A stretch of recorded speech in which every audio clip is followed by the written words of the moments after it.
Yang selamat kembali para penonton semua. Itu dia berkenaan dengan bulan kesedaran kesihatan mental yang perlu untuk kita ambil tahu dan tolak berkenaan dengan stigma-stigma yang sedia ada. Seperti mana kita tahu, setiap orang mengalami stres yang ada setiap hari.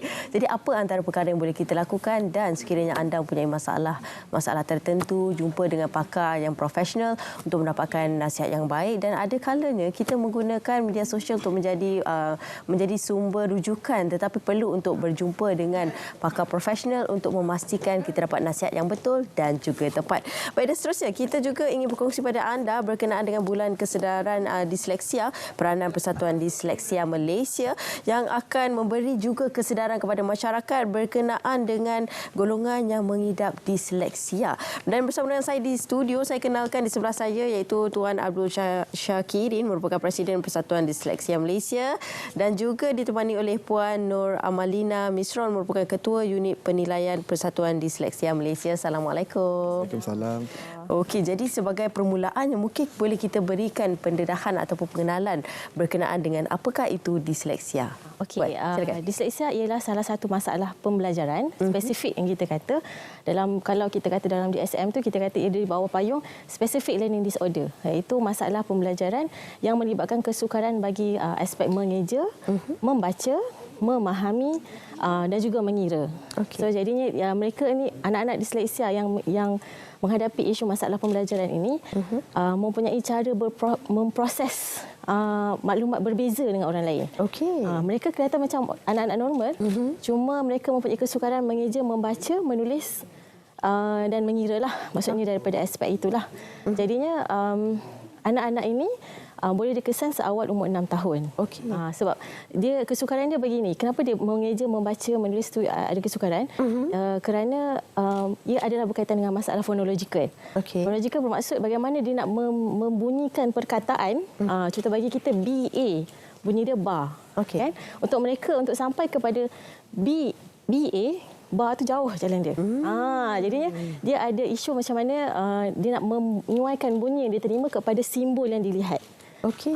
Itu masalah mereka. Dan seringkali anak-anak ini disalah tanggap sebagai anak-anak yang malas, tak berapa pandai, tak berapa cerdik. Sedangkan sebenarnya anak-anak disleksia adalah anak-anak yang paling rajin. Compared to others. Cuma mereka ada kesukaran itu sahaja. Okey.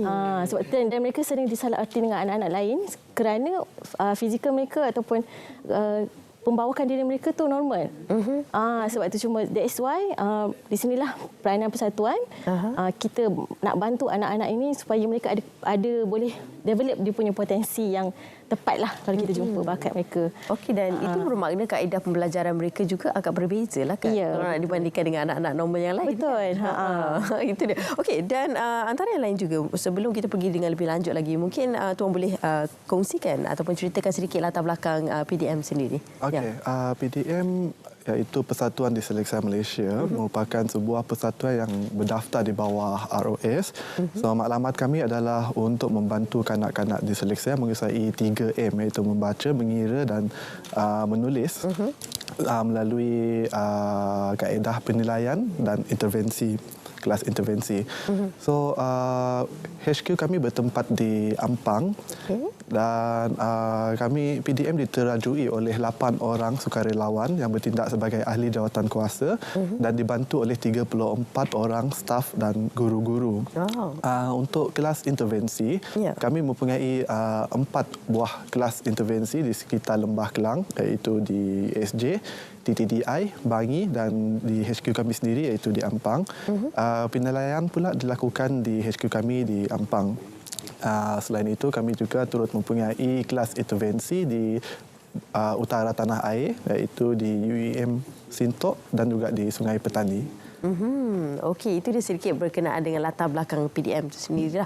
Dan Puan Amalina, bagaimana sebenarnya peranan penting daripada PDM untuk membantu kanak-kanak di disleksia sendiri? Sebab kalau kita lihat tadi, banyak sebenarnya stigma ataupun macam mungkin ada yang macam salah faham berkenaan dengan perkara ini kan. Macam ada yang kata, okey, anak ni malas lah, tak nak baca. Sebenarnya mereka tak tahu bagaimana untuk nak, yelah macam tadi kan, macam kalau kita tengok mungkin direct je pembacaan kita. Tapi bagi anak-anak ini, mereka mempunyai perlu ada kaedah yang betul dan juga masa yang tepat untuk mengajar pada anak-anak ini. Betul. So di sinilah peranan PDM di mana kami menyediakan kelas-kelas intervensi untuk anak-anak ini.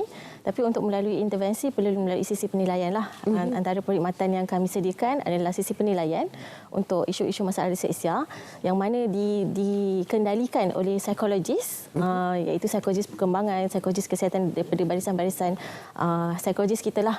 Okay. So daripada penilaian tersebut kita akan bantu anak-anak ini masuk, kalau kata mereka berminat untuk masuk kelas intervensi kita, kita akan bantu untuk berikan laporan terperinci tentang apakah isu yang boleh kita bantu kepada anak-anak ni.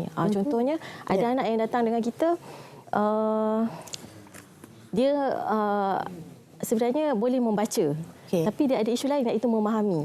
So jadinya kita akan create satu kelas, kita akan berikan laporan kita kepada guru, beritahu kepada guru yang anak ini sebenarnya dia ada masalah memahami dan juga mengeja. Contoh membaca dia boleh. Jadinya kita akan guru akan create satu, kita panggil rancangan pengajaran individu. Rancangan pengajaran individu yang akan dicipta khas untuk anak tersebut sahaja. Jadinya RPI itu tidak one for all. Okey, dia tak sama lah. Tidak sama untuk setiap orang. Jadi dia berbeza-beza sebab itu penilaian di pihak kami adalah tersendiri. Maksudnya kami gunakan daripada pihak kami. Kalau kata ibu bapa datang, saya dah buat assessment dekat luar, kami tak terima sebab kita punya silibus berbeza. Itu yang dari situ peranan kita adalah salah satunya adalah untuk memberi kesedaran beginilah. Untuk makluman kita sekarang bulan Oktober adalah bulan kesedaran disleksia. Jadinya PDM juga akan mengadakan satu siri perbincangan pada 15 hari bulan 10 untuk siapa-siapa yang berminat untuk tahu lebih lanjut tentang apakah itu disleksia, bagaimana kita nak bantu, especially in term of emosi anak-anak disleksia. Sebab kebanyakan masa anak-anak disleksia ni yang kita jumpa ada self-esteem yang sangat rendah. Ialah sebab dia pergi sekolah, cikgu asyik kena marah sebab asyik tak dapat. Betul. Sebab kita nak ajar membaca lagi mungkin. Kita ajar sekali tak dapat, esok kena ulang lagi sekali tak dapat juga. So jadi ada self-esteem yang sangat rendah lah. So that's why kita kena tahu how to help this kind of untuk anak-anak ni lah. Banyak yang perlu ibu bapa tahulah. Ya, betul. Jadinya dia perlukan perhatian oleh semua lah. Not necessary hanya ibu bapa. Dan that's why di sini kami PDM ni motif kami untuk membantu anak-anak inilah selain daripada assessment dan juga kelas tersebut. Okey. Dan sebagai peringkat awalnya, Tuan, bagaimana untuk ibu bapa mengenal pasti anak-anak tu mempunyai anak-anak itu disleksia lah, sebab kalau kita tengok mungkin daripada awalnya mungkin dari segi tak reti membaca, mengira dan juga menulis. Selain daripada itu, apa lagi antara ciri-ciri yang akan ditunjukkan oleh mereka? Ciri-ciri yang paling ketara yang selalu kita nampak ialah kita panggil dia mirror image, di mana dia akan tulis benda terbalik-terbalik.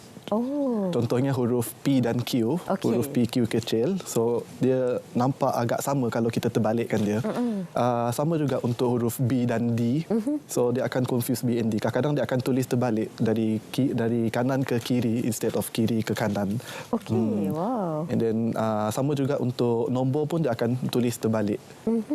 Wah, itu dia antara ciri-ciri yang akan ditunjukkan lah, signal lah yang diberikan kepada ibu bapa lah. Jadi ibu bapa perlu untuk mengambil tahu tentang perkara ini. Jangan ambil mudah kerana ia juga akan memberi kesan kepada pembelajaran, proses pembelajaran anak-anak kita kan, dan juga pada masa depan mereka juga. Terima kasih saya ucapkan kepada kedua-dua tetamu saya, iaitu Puan Malina Misron, Ketua Unit Penilaian Persatuan Disleksia Malaysia, dan juga Tuan Abdul Kirin, Presiden Persatuan Disleksia Malaysia. Terima kasih diucapkan kepada kedua-duanya.